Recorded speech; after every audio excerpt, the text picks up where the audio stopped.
రాష్ట్రంలో ఎక్కడా జరగని విధంగా సిద్దిపేట వెంకటేశ్వర స్వామి ఆలయంలో పెద్ద కుంభకోణం జరిగిందని సిద్దిపేట ధార్మిక సంఘం నాయకులు ఉడత మల్లేశం యాదవ్ ఆరోపించారు.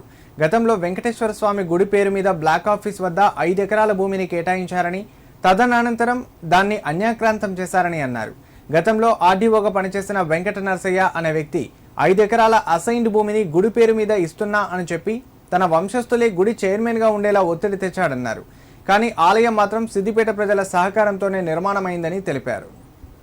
సిద్దిపేట పట్టణంలోని వెంకటేశ్వర స్వామి ఆలయం వద్ద నిర్వహించిన మీడియా సమావేశంలో ఆయన మాట్లాడారు. 5 ఎకరాల స్థలం 1 సంవత్సరం మాత్రమే గుడి పేరు మీద ఉండి తదనంతరం ఆ భూమి తన కుమారుల పేరు మీదకి మార్చారని ఆరోపించారు. చివరకు గుడి పేరు మీద 1 ఎకరం మిగిల్చారన్నారు. చాలా రోజుల వరకు ఆ భూమిలో మరమ్మతు చేసేందుకు ప్రతి సంవత్సరం 73,000 రూపాయలు కూడా ఖర్చు చేశారన్నారు. నాటి నుంచి నేటి వరకు ఒకటే వంశం గుడి చైర్మన్గా ఉంటున్నారని మండిపడ్డారు.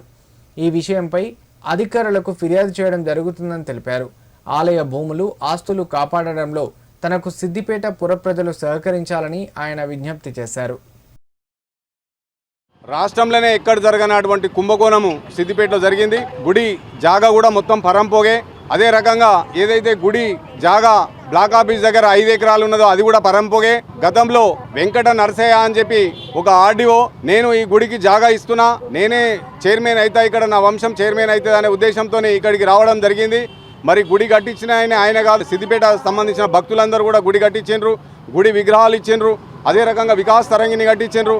మరి నేనే చైర్మన్ ఉండాలనే ఉద్దేశంతో ఆయనే అక్కడ 5 ఎకరాలు పరంపోగు నేను గుడికి ఎక్కిస్తున్నా అని చెప్పేసరికి ఆర్డీఓ కదా, మనకు గుడికి లాభం చేస్తాడు, ఆయనను చైర్మన్గా ఇక్కడ ఉన్నటువంటి భక్తులందరూ ఎన్నుకోవడం జరిగింది. ఈ 5 ఎకరాలు సాగు చేసేదానికి కానీ, అక్కడ పూల తోట పెంచేదానికి కానీ, అక్కడ వనం పెంచేదానికి కూడా మరి 73,000 రూపాయలు ఆ జమాన్లో 20 ఏళ్ళ కిందనే 73,000 రూపాయలు అక్కడ ఖర్చు చేయడం జరిగింది ప్రతి సంవత్సరం. అది ఆడిట్ రిపోర్ట్ మా దగ్గర ఉన్నది. మరి అప్పటి నుంచి మరి ఆ పరంపోగు జాగా ఏదైతే ఉన్నదో అది గుడి పేరు మీద 1 సంవత్సరం ఉన్నది. 1 సంవత్సరం ఉన్న తర్వాత ఆ జాగాను మళ్ళీ తన కొడుకుల పేరు మీద మనిషికి ఎకరం చేయడం జరిగింది. గుడికి మాత్రం 1 ఎకరం పెట్టడం జరిగింది. ఏ సిద్దిపేట గడ్డ నుంచి అయితే తెలంగాణ సాధించుకున్నామో అదే సిద్దిపేట గడ్డ మీద 100 కోట్ల అవినీతి జరిగిందని అంటే ఇది చెప్పుకోనికి దానికి మనకు సిగ్గా అనిపిస్తుంది. ఈ అవినీతి ఇక్కడికి కూకటేర్ల నుంచి సిద్దిపేట నుంచి పీకేయాలనే ఉద్దేశంతో మీ అందరు సహకారం కావాలి. మీరు అందరూ కూడా తప్పకుండా దీనికి సహకరిస్తారని చెప్పి నేను మనవి చేస్తా ఉన్నాను.